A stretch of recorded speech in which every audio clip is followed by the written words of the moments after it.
Você está na Super Difusora Itapetininga, ZYW 798, 94,5 FM. Ouça também no site radiosuperdifusora.com.br ou pelo aplicativo. Feita pra você.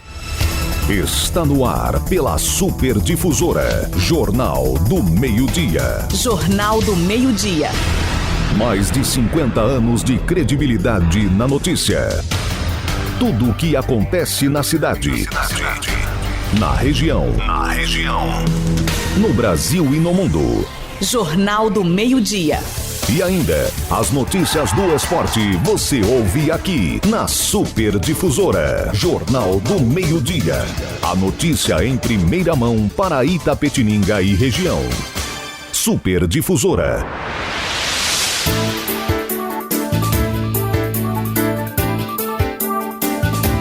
Olá, boa tarde. Estamos começando mais um especial do Jornal do Meio-Dia. Hoje, sábado, 20 de abril. E no dia 20 de abril é comemorado o Dia do Diplomata, também o Dia do Disco. E o Jornal do Meio-Dia tem o oferecimento de Nichimbo do Brasil, há mais de 40 anos gerando emprego e renda. Franciose Imóveis, abrindo portas para o seu futuro. E Plano Familiar Camargo, tradição, seriedade e respeito. Apresentação e também produção minha, Juliana Fernandes, vídeos, redes sociais e mesa de áudio, Antônio Rodrigo. Diretora responsável, Cristine Abrão Morelli Atucci. Uma realização da Central de Jornalismo da Super Difusora.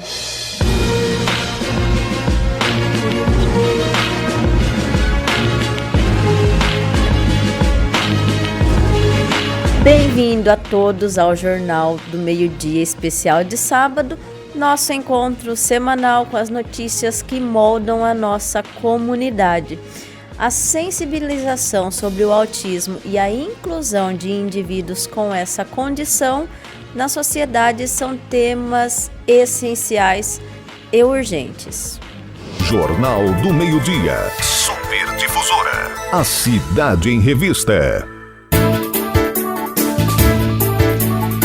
Nesta entrevista, vamos adentrar neste universo tão importante e para falar sobre esse assunto estamos recebendo a delegada Júlia Nunes, que não só traz consigo um conhecimento profissional, mas também uma vivência pessoal, tendo uma irmã, Alice, com autismo, grau 3. Então vamos falar não apenas os desafios, mas também as soluções e a importância de todos se informarem e agirem também para acolher e incluir as pessoas com autismo em todas as esferas da vida.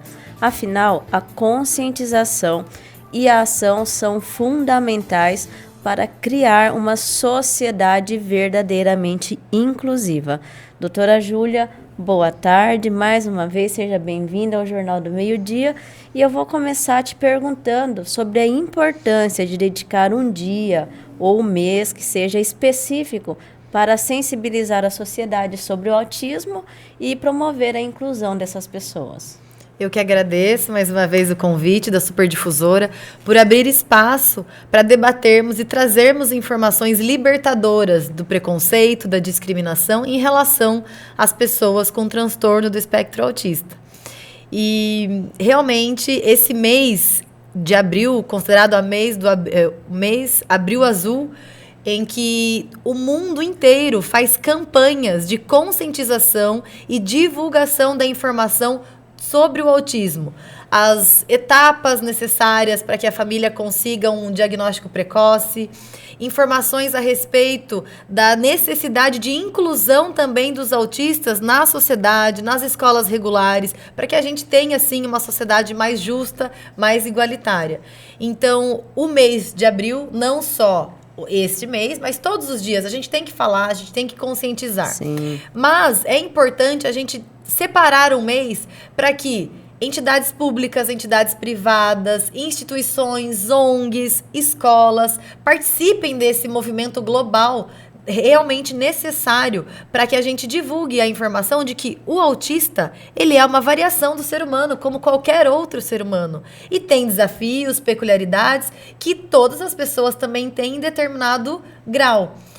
Os autistas precisam do quê? De acolhimento, respeito, terapias e, principalmente, o não julgamento, a não discriminação.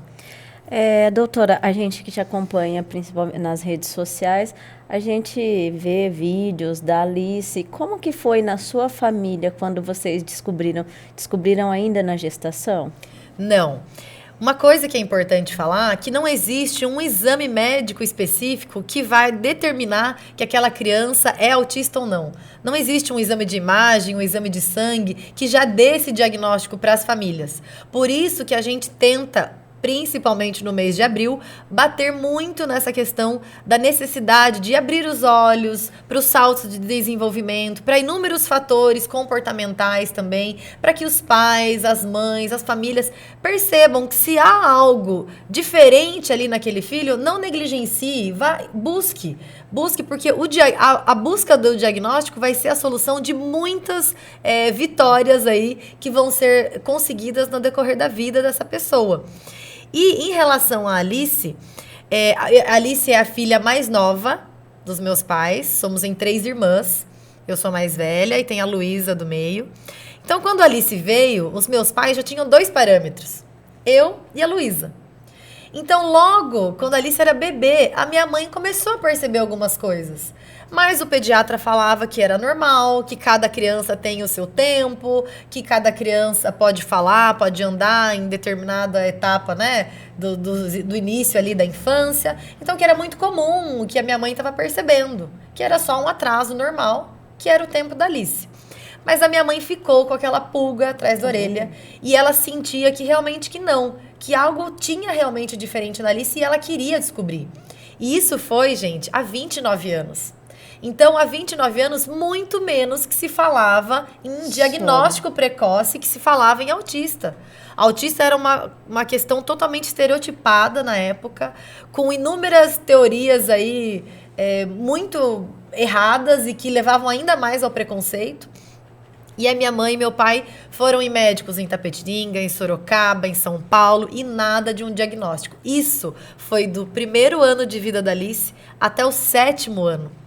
A gente só conseguiu um diagnóstico com o CID, autismo, quando a Alice tinha 7 anos.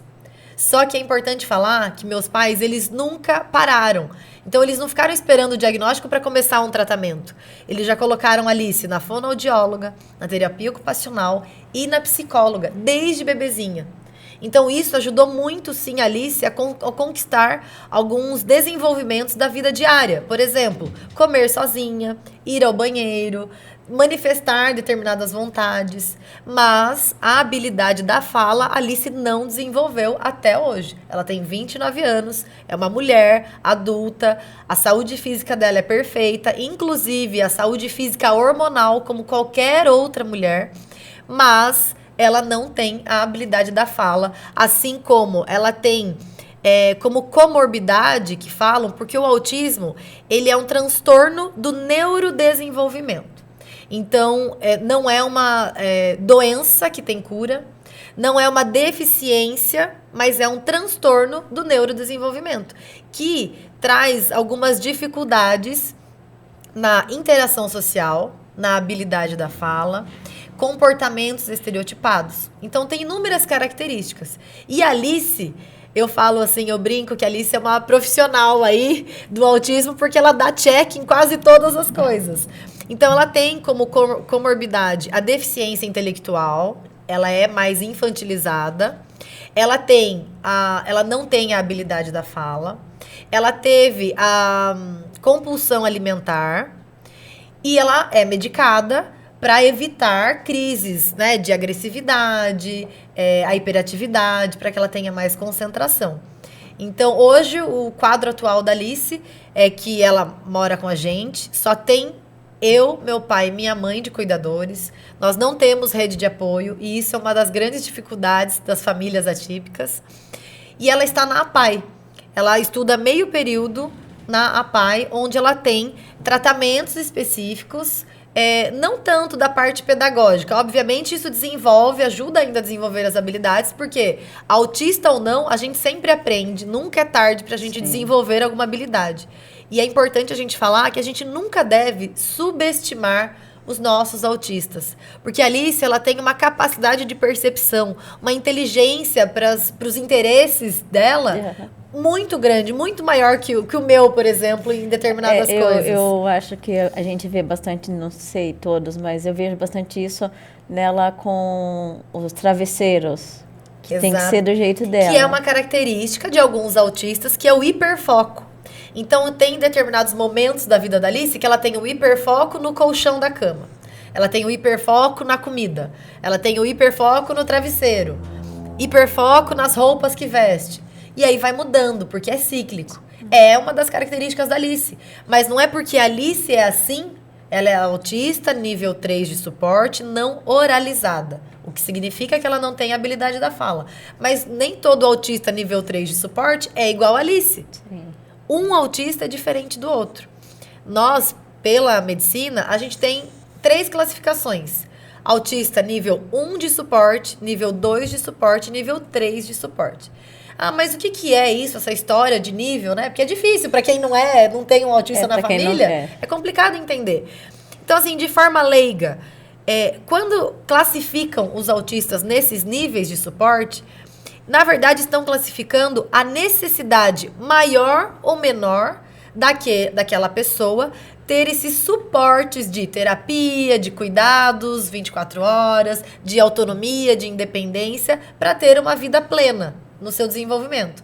Então, o autista nível 1 de suporte, não é que ele é mais leve, que é mais fácil. Não. Não existe facilidade na vida das famílias atípicas e de uma pessoa atípica. A dificuldade é imensa, porque envolve inclusão, envolve a concretização de direitos, envolve inúmeras terapias, enfim. A dificuldade é a mesma. Só que o nível de auxílio, de terapia, que o nível 1 de suporte é menor do que o nível 3. Então, assim, o nível 1, ele precisa de um pouquinho de suporte. O nível 2, um suporte mais ou menos. O nível 3, ele precisa de um suporte muito maior para conseguir desenvolver as habilidades dele. No caso da Alice, da minha irmã, é nível 3 de suporte, precisa de cuidados 24 horas por dia, ela não tem independência, ela tem autonomia para alguns atos, como eu falei. Ela escolhe a comida dela, ela come sozinha, ela vai ao banheiro, ela toma banho, só que ela precisa de ajuda para se limpar no banheiro, ela precisa de ajuda para se enxugar depois do banho, para se ensaboar, mas ela tem ali dentro de casa, naquele ambiente, ela tem uma certa autonomia, que é diferente, né, dos níveis 1 e 2 de suporte. Sim, e doutora, como que você vê a evolução da compreensão do autismo ao longo dos anos e quais desafios ainda persistem? Olha, há 29 anos, autismo era uma coisa desconhecida, dava muito medo, foi um desafio muito grande para a gente conseguir saber o que fazer, qual linha de terapia escolher. Já hoje em dia, 2024, nós temos movimentos de mães, de instituições, divulgando quais as melhores terapias, quais as especializações dos profissionais necessários para que os autistas tenham o melhor desenvolvimento das habilidades deles. Então, com certeza, hoje, a gente tem muito mais informação, a gente tem muito mais aceitação, mas a gente está engatinhando ainda nesse desafio de ter uma sociedade verdadeiramente inclusiva, que integre os autistas nas escolas, nos planos de saúde, né, nos ambientes, nos restaurantes, ambientes públicos, ainda a gente está engatinhando. E falando de informação, principalmente aqui em Itapetininga, quando a gente fala sobre o autismo, um dos nomes que é lembrado é o seu nome. Como que você se sente, assim, sendo ativamente nessa causa? Então, eu, desde pequena, a Alice nasceu, eu tinha 5 anos. Então, desde pequena, eu fui ensinada de forma normal a falar por aqueles que não conseguem se defender, a defender aqueles que não conseguem, né, pedir por ajuda. Então, para mim, foi normal essa exposição da Alice na minha vida. Eu não tenho vergonha da Alice, eu não tenho qualquer receio em mostrar as nossas dificuldades dentro de casa. Pelo contrário, eu percebi que através da divulgação dos vídeos de como a gente vive com a Alice em casa, dia. a gente incentivou as famílias a tirarem os seus autistas de casa, a normalizarem a situação que eles vivem, porque eles são o que são. É isso que eu sempre falo. Os autistas são o que são. Quem tem que se adequar, quem tem que se adaptar a eles, somos nós. Nós que temos que avaliar o que a gente precisa fazer em um restaurante para que um autista consiga sentar e comer com a sua família, né? Ou como a gente pode adaptar na escola o material para que o autista consiga frequentar a escola regular, porque ele tem potencialidade e ele tem capacidade de estar ali. Então, o que nós, como sociedade civil, precisamos fazer?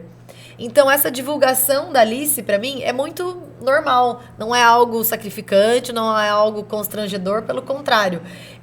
Eu acho que, pelos feedbacks que eu recebo, Sim. né? Eu fico muito feliz e eu vejo assim, não, eu tô no caminho. Eu preciso mostrar isso, porque eu preciso ajudar outras famílias que talvez não tiveram, né, o suporte que a gente teve em determinado momento. E eu quero também levar informação para essas famílias, levar informação para essas mães, para esses pais que estão sofrendo, que muitas vezes ficam negando o diagnóstico. Assim, você pode até negar o diagnóstico, mas ele existe. O autismo está lá. Você pode até negar de procurar um CID, mas ele existe, ele já está dentro do seu filho. Então, as pessoas, elas nascem autistas, elas morrem autistas. Só que isso não é um diagnóstico definitivo. Pelo contrário, quanto mais cedo você descobrir, mais chance você vai ter daquele autista desenvolver plenas capacidades, como a pessoa típica. E em casos assim, quando a família negligencia, o que pode acontecer? Então, a negligência familiar, que muitas vezes está atrelada ao próprio preconceito, à própria vergonha, vai prejudicar não só a pessoa autista, como a família toda. Porque todo mundo vai sofrer ali com o atraso nas terapias, com a exclusão, com a discriminação.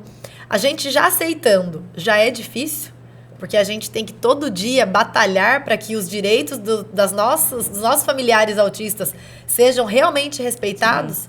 Imagina para quem está negando o diagnóstico e acaba negligenciando. Sim. O autista vai ficar cada vez mais isolado, sem possibilidade de desenvolver as habilidades dele, porque não teve o estímulo necessário. Então, assim, obviamente, se houver uma negligência que chegue a ser criminosa, isso tem que ser denunciado para o Conselho Tutelar ou para a assistência social do município, porque os pais são obrigados, sim, a incluir os seus filhos deficientes, autistas, em tratamentos. Nesse caso, pode ser feito por qualquer pessoa, escola, por um vizinho, um familiar. É importante falar da escola. A escola, ela tem o dever de comunicar Conselho Tutelar, hospital, se a criança está machucada, promotoria de justiça e também assistência social do município. Então, isso é muito importante, porque muitas vezes o início do diagnóstico, né, a salvação da vida daquela pessoa está na escola, porque quem vai reparar muitas vezes é a professora. Então, a professora passa para a diretora ela tem que reportar hierarquicamente e elas têm os meios adequados de denunciar. Então, Conselho Tutelar, Assistência Social do Município e Ministério Público da Infância. Todos esses são os órgãos competentes, com atribuição para batalhar pelos direitos dessas pessoas. Doutora Júlia, nós vamos a um breve intervalo e já voltamos falando sobre esse assunto. Este é o Jornal do Meio-Dia. Esta é a Super Difusora, a rádio que é feita para você.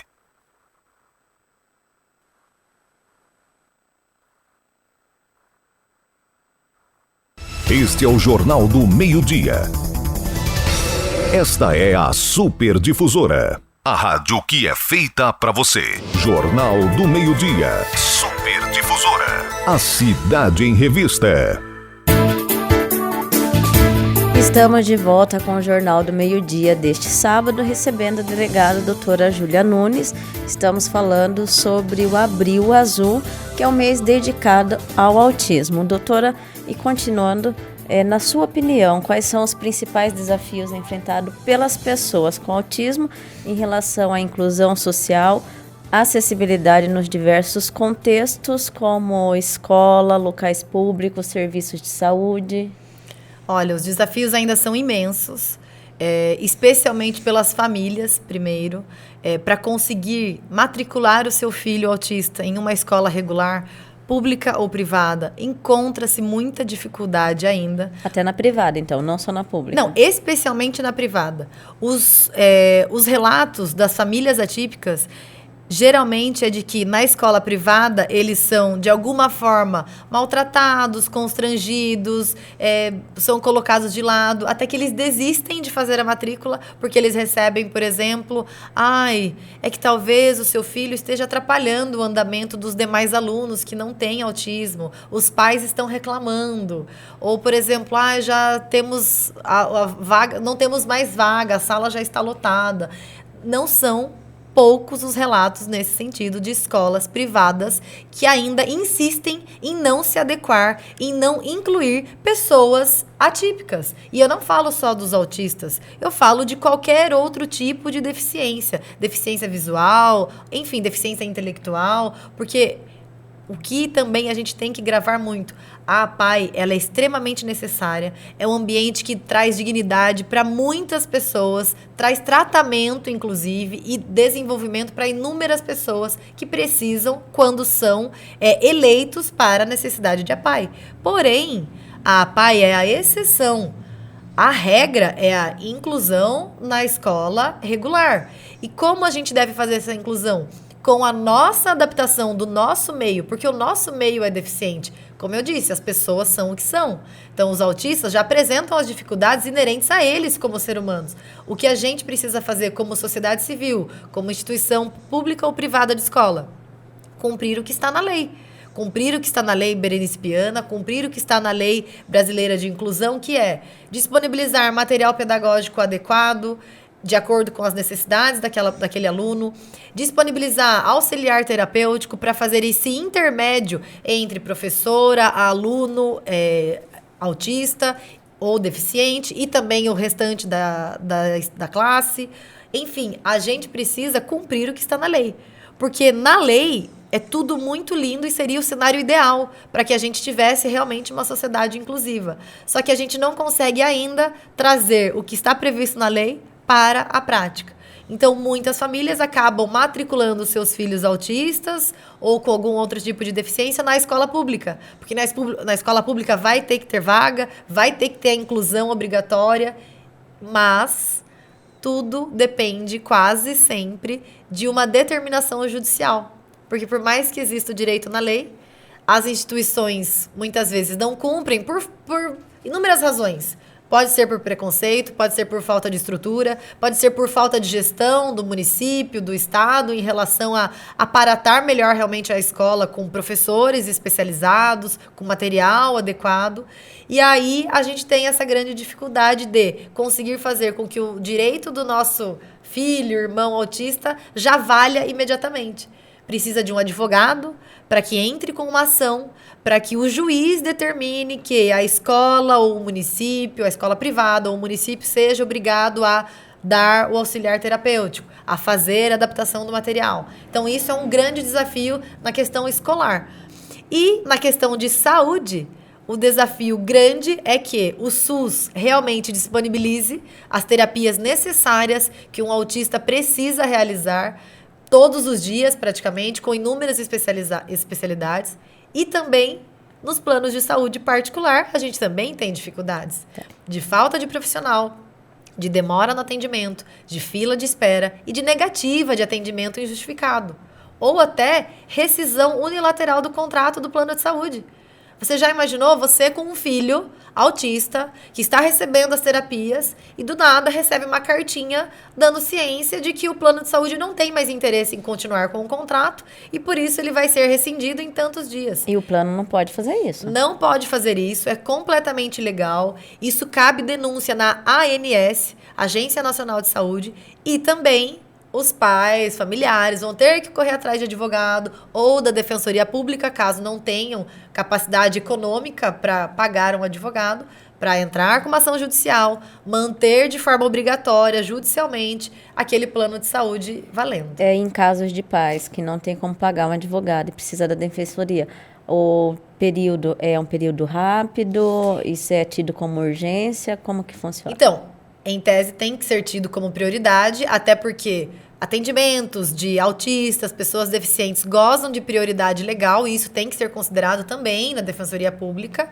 mas obviamente vai ter que ter um prazo. Eles não conseguem atender todos imediatamente. Sim. Então, as famílias que não têm condições financeiras de pagar um advogado para fazer valer o direito dos seus filhos autistas, já agendem no site da Defensoria Pública o dia de atendimento para que passem por uma triagem e seja designado, ou seja, determinado um defensor público que vai atender aquela família e vai saber da demanda e entrar com ação judicial específica, seja contra plano de saúde, seja contra a escola, contra município, contra estado, para conseguir medicação muitas vezes controlada, que é necessário.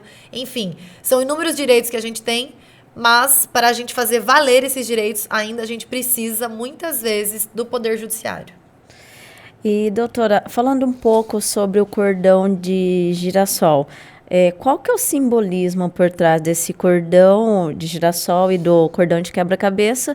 E como que esses acessórios eles podem incluir para a inclusão e também a identificação das pessoas com autismo? Olha, o cordão de identificação também foi um direito adquirido ao longo dos anos pelas pessoas atípicas ou pessoas com deficiência invisível. Então, o cordão do girassol, ele foi eleito como um símbolo de deficiência invisível. E por que é necessário essa identificação da pessoa autista ou que tem uma deficiência intelectual que é invisível? Porque não dá para a gente saber se a pessoa é autista, se a pessoa tem uma deficiência intelectual, se ela tem uma hiperatividade. Então, quando ela usa esse cordão, ou a pulseira, ou tem chaveiro, que a gente já tem disponível aí para venda, a sociedade vai identificar de forma mais fácil que aquela pessoa tem algum tipo de desafio ali no ambiente que se encontra, e aí vai ter mais empatia, menos julgamento. Aí eles vão entender muitas vezes que aquela criança que está se jogando no chão, gritando, chorando sem motivos, não é birra, não é falta de educação. Realmente é uma dificuldade de comportamento que tem de se adequar ali a algumas regras sociais. Então, isso é muito importante a gente deixar claro isso, que o cordão de identificação auxilia a todos que estão em volta, seja estabelecimento comercial, seja estabelecimento público, privado, de que aquela pessoa precisa de um tratamento diferenciado para ela conseguir ter ali seu direito concretizado. E o cordão do quebra-cabeça, o quebra-cabeça colorido é o símbolo mais conhecido do autismo, para identificar que aquela pessoa tem o transtorno do espectro autista, tá? O quebra-cabeça, ele tem, a noção de que, é necessário várias medidas para que a gente encaixe e consiga compreender toda essa complexidade, essa diversidade que é uma pessoa autista. Então, inclusive, sobre os cordões de identificação, eu estive na Expo Agro ontem, e realmente elas estão vendendo. As mães atípicas se uniram em um grupo chamado Mamacitas Atípicas, juntamente com o grupo Família Teia. Então a gente tem 2 grupos que formou um projeto. Os 2 grupos aqui de Itapetininga. Aqui de Itapetininga, formados por familiares de pessoas atípicas. Então, Mamacitas Atípicas e Família Teia formou um projeto que chama Projeto Teia. Então, eles estão na Expo Agro ainda, então vai ter até amanhã, domingo, até a noite, o stand vai estar lá. Elas estão vendendo esse cordão de identificação. Para quem não consegue usar, por exemplo, a Alice, minha irmã, não consegue usar cordão, ela tira em menos de 1 minuto. Pulseira, ela não consegue usar. Eles estão vendendo cordão, pulseira, também chaveiro. E tem o bottom também, que eu estou usando aqui, da Família Teia, porque muitas vezes as mães têm que usar aquela identificação, porque o filho não vai parar.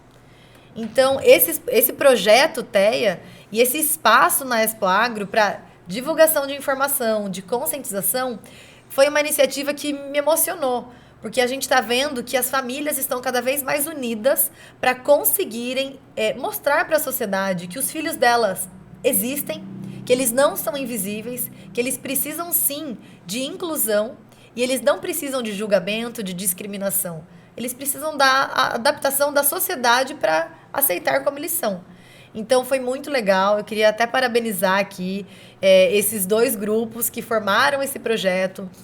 A municipalidade também, por dar esse espaço, por incentivar a divulgação dessa informação que vai libertar a gente de tanto preconceito e tanto sofrimento. E aproveitando esse gancho, essa semana tivemos uma ação no Parque da Expoagro, onde deu direito a pessoas com deficiência e aos autistas a se divertirem nos brinquedos de forma gratuita. Isso Além mesmo. Disso, teve a Hora do Silêncio, né? Como que a senhora diria sobre iniciativas políticas e públicas também que você acredita que poderiam, assim como essas, melhorar a vida das pessoas em termos de inclusão, acessibilidade? Olha, realmente foi uma iniciativa que marca Itapetininga como uma cidade que está se adequando, se adaptando para se tornar realmente inclusiva. Só com políticas públicas efetivas a gente vai ver mudar todo esse quadro de sofrimento que as famílias atípicas sofrem. Então, a Hora do Silêncio, ela já teve ano passado na Expoagro. Sim. A gente conseguiu levar a Alice ano passado. Esse ano a gente não conseguiu, porque a Alice está passando aí por um período de crise, que a gente não consegue sair com ela de casa tão facilmente. Mas inúmeros autistas, eu fui lá no dia, inúmeros autistas com o seu cordão de identificação, com o pai, com a mãe, conseguiram ter a tranquilidade de ir para um espaço público, não serem julgados, serem bem tratados, serem incluídos, terem a possibilidade de fazer o que qualquer criança quer fazer, que é se divertir em um parque de diversão. Então, realmente, as atrações estavam todas silenciadas, não tinha som alto, não tinha estampido, que muitos autistas têm essa sensibilidade auditiva. E isso possibilitou que as famílias conseguissem se sentir um pouco livres. De que, nossa, ufa, eu tenho esse direito, eu também posso trazer o meu filho, fazer coisas como os filhos dos outros. Então, eu acho que só isso trouxe um grande significado para muitas famílias e muitas pessoas. E essa possibilidade também da diversão gratuita realmente incluiu todo mundo. Porque a gente sabe a grande dificuldade de famílias atípicas que gastam tudo que tem para remédio, para terapia, e passam muitas dificuldades, principalmente para fazer valer os direitos, como eu falei. Então, eu acho que isso é um marco histórico. Espero que isso seja levado para todas as gestões que vierem aqui em Itapetininga. E, com certeza, a gente pode, talvez, trazer mais iniciativas dessa durante o ano todo, para que a gente tenha a possibilidade de incluir o ano todo e começar a realmente fazer essa integração verdadeira. Na segunda-feira, foi as crianças da rede pública que foram ao parque com a gratuidade. Eu estive lá com a minha criança e eu vi uma cena assim, um pouco para trás de mim na fila, tinha uma mãe, e daí ela chamou a atenção do pessoal que estava mais na frente, levantou a criança dela e mostrou o cordão que ela precisava passar, porque ele precisava de um atendimento diferenciado. Exatamente. E aí o pessoal deixou passar tudo e ele conseguiu brincar nos brinquedos com as crianças ali. Foi muito legal também. Porque essa identificação ajuda, inclusive, que as pessoas identifiquem que aquela pessoa precisa de um atendimento prioritário. Porque ela não tem, muitas vezes, desenvolvida a habilidade de esperar. Ela não consegue compreender que, para ser atendido, ela tem que esperar 15, 20 minutos. Então, a gente tem, sim, que passar ela na frente. Muitas vezes, em um supermercado, mas por que tem vaga até para autista prioritário? Porque, gente, se um autista tem uma crise dentro de um supermercado, aquele pai, aquela mãe tem que sair correndo, tem que colocar no carro, tem que levar embora, porque senão vai ter dificuldade de chegar até o local do estacionamento. Muitas pessoas deficientes vão ter uma dificuldade motora também. Então, é importante, sim, essas ações inclusivas, essas ações afirmativas, para que a gente que não tem deficiência se adeque a quem tem. Doutora, aí para a gente finalizar esse assunto, falando até dos grupos que a senhora já citou, como que a sociedade pode se informar e se capacitar melhor para acolher, incluir, e as mães que estão ouvindo a gente quiser participar desses grupos, como pode estar fazendo? Olha, eu tomei conhecimento há pouco tempo também da criação desses grupos. O grupo Mamacitas Atípicas, eles abrangem, né, não só as mães de pessoas autistas, mas mães de pessoas com qualquer tipo de deficiência.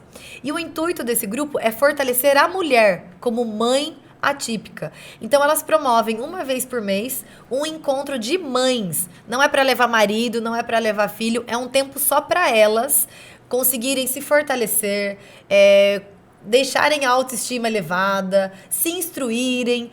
Então, isso está sendo muito legal porque está fortalecendo as mães que muitas vezes vivem em função 24 horas daquele filho que precisa ir para terapia, que precisa ir para a escola, que está em crise. Então, essa é uma iniciativa que fortalece inúmeras famílias, porque uma mãe fortalecida dentro do lar fortalece toda a família, né? E o grupo Família TEA é de famílias, de pessoas do transtorno do espectro autista que visam levar até a municipalidade, através também de pedidos de vereadores, a necessidade de políticas públicas, então de iniciativas, muitas vezes, que precisam ser implantadas no município.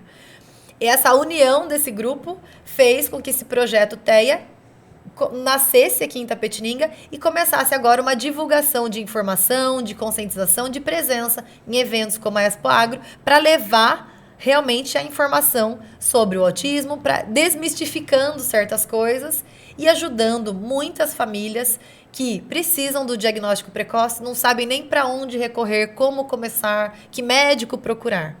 A partir do grupo, eles dão orientações, então, exatamente. do que fazer. E esses grupos têm páginas no Instagram, então é Mamacitas Atípicas ou Projeto TEA. Se digitar isso no Instagram já vai localizar. E elas também têm grupos no WhatsApp. Então, entrem em contato no Instagram e peçam a inclusão no grupo do WhatsApp para ficarem por dentro das novidades e ser, muitas vezes, voluntários, que isso só vai fortalecer a causa. A gente vai para um rápido intervalo e voltamos em seguida com um outro assunto. Este é o Jornal do Meio-Dia. Esta é a Super Difusora, a rádio que é feita para você.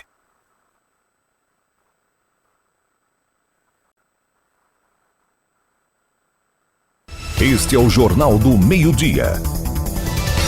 Esta é a Super Difusora, a rádio que é feita para você. Jornal do Meio-Dia. Super Difusora. A cidade em revista. E estamos de volta com o Jornal do Meio-Dia deste sábado. Abril também é conhecido como o mês da conscientização sobre a prevenção e combate à crueldade contra os animais. Marcado pela campanha Abril Laranja, este período é uma oportunidade para refletirmos sobre nossas responsabilidades para com os animais, reconhecendo suas necessidades e direitos fundamentais. E a doutora Júlia, como já sabemos, também é uma defensora desta causa e vamos abordar esse assunto para entendermos e assim podermos ajudar nessa causa tão necessária. Então, doutora, qual a importância do Abril Laranja como um mês de conscientização? O mês do Abril Laranja, ele veio também para estampar para a sociedade mundial que nós não toleramos mais os maus tratos aos animais. A crueldade aos animais é considerado crime no Brasil. Polícia Civil, Polícia Militar agem para reprimir, para prevenir esse tipo de crime.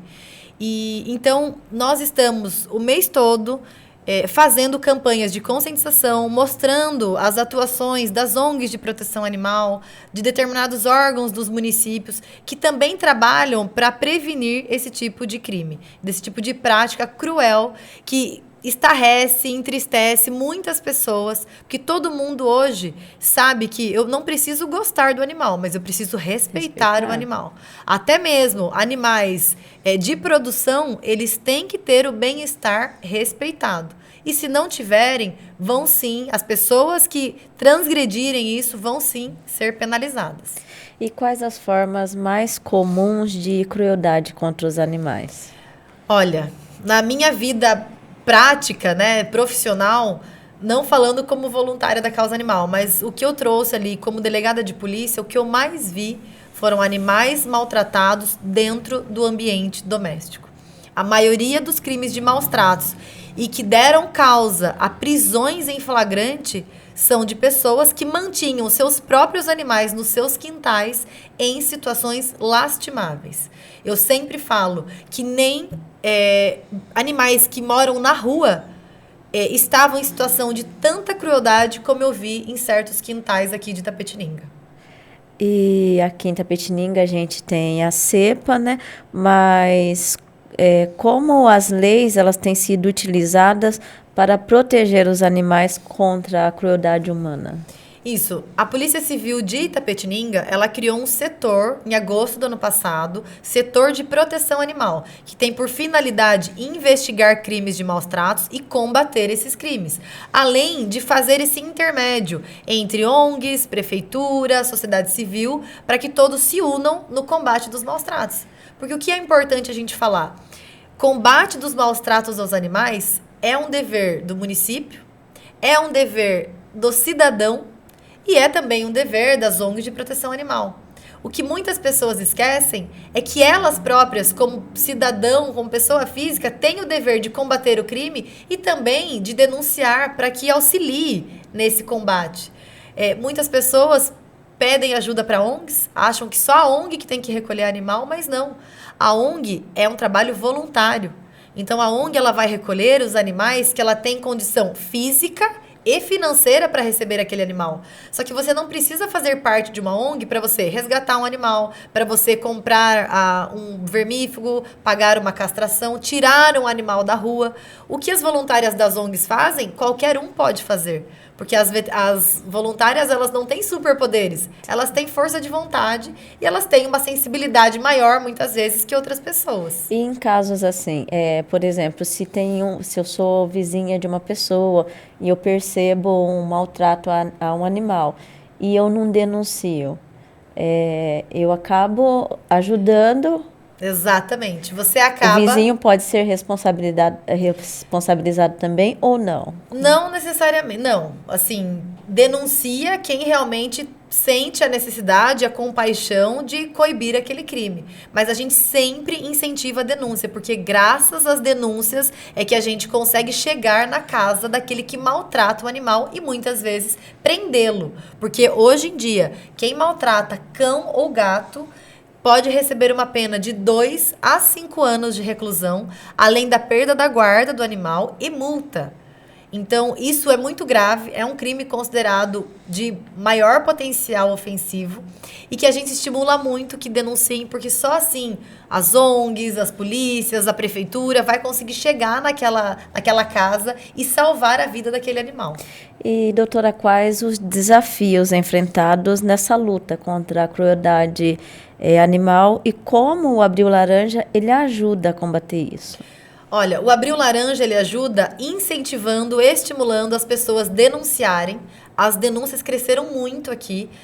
Por mês, a gente estava recebendo aí, só na Polícia Civil, mais de 15 a 20 denúncias por mês. E a UIPA, que é a principal ONG que faz a fiscalização de maus tratos aqui na cidade, ela recebe de 30 a 35 denúncias, ou seja, mais de uma por dia. Então, obviamente, não dá conta de tanta demanda, mas nós estamos indo de denúncia a denúncia. Muitas vezes o caso é mais de orientação, não é caso criminal. As pessoas muitas vezes não têm o conhecimento necessário de que não pode deixar o animal em uma corrente curta, o animal ele tem que ter água disponível, limpa o tempo todo. Então, com orientação, muitas vezes se resolve. Outras vezes não, outras vezes a gente tem que chegar e realmente levar para a delegacia de polícia aquele caso. E quais os sinais de alertas em casos de crueldade contra os animais?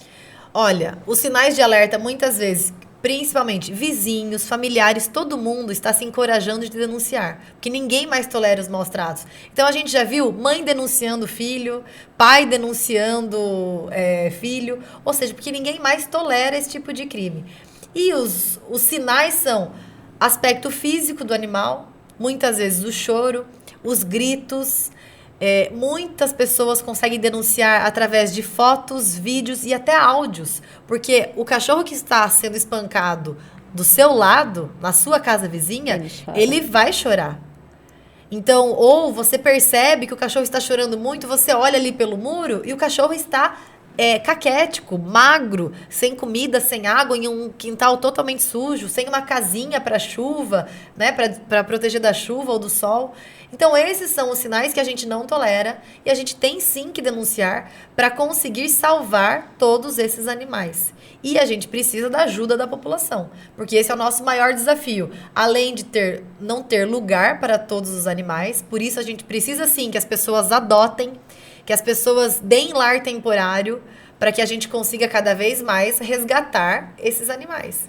E o segundo desafio realmente é o financeiro para as ONGs, porque elas muitas vezes resgatam. Só que um resgate sai em média de R$ 1.500 a R$ 2.000. Por cada animal. Por cada animal. Porque o animal ele tem que ser vermifugado, ele tem que receber o remédio de pulga e carrapato, ele tem que ser castrado.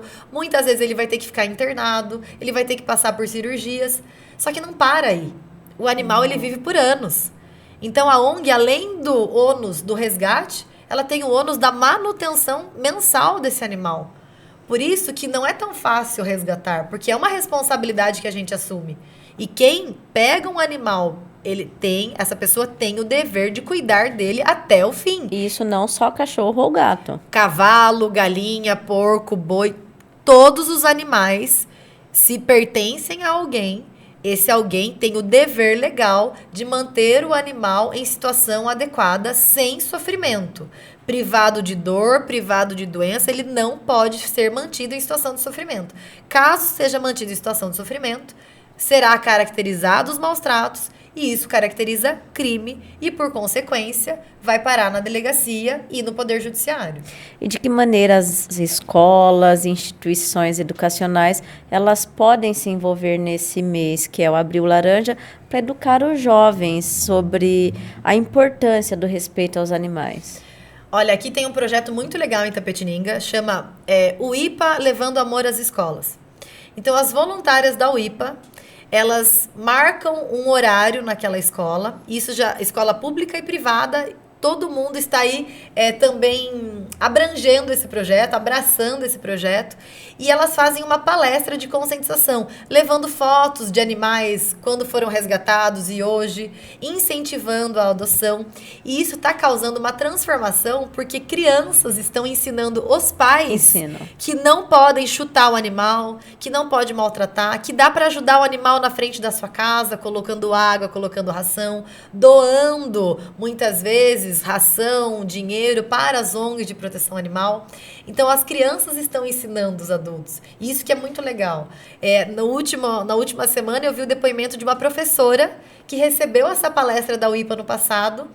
E ela, em virtude de assistir a palestra da UIPA, acabou resgatando 2 gatinhos, colocando para adoção um, ela ficou com o outro. Ou seja, até a professora aprendeu com aquela palestra também.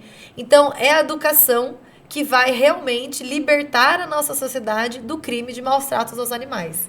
Então, fica aqui, né, o meu agradecimento a esse movimento que a UIPA está fazendo, porque está transformando a nossa sociedade a passos de formiguinha, levando as crianças a ensinarem os adultos que os animais eles têm que ser respeitados.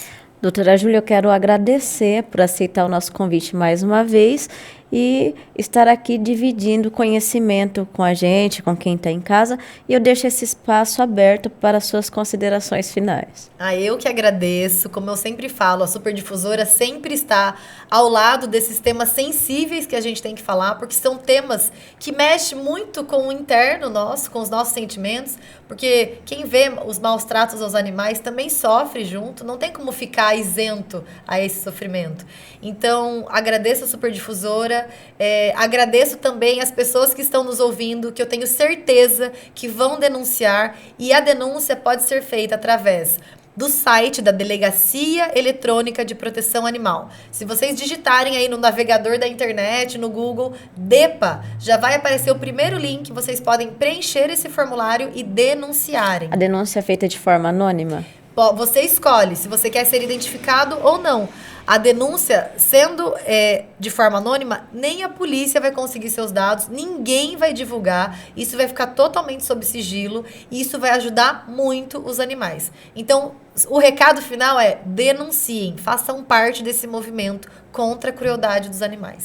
Doutora, mais uma vez, o nosso muito obrigada. Eu que agradeço. E lembrando a você que amanhã o gramado do Clube dos Veteranos vai receber os confrontos da semifinal da Copa Superdifusora Prefeitura de Itapetininga. Às 8h15 da manhã, na categoria 50+, o Clube dos Veteranos enfrentará o CASE. Já às 9h45, na categoria 40+, é a vez dos Clubes dos Veteranos contra o Venâncio. E a nossa equipe esportiva estará no gramado, trazendo toda a emoção desses 2 jogos para você. Assim, colocamos um ponto final na edição do Jornal do Meio-Dia de hoje. Desejo a todos um ótimo fim de semana e até segunda.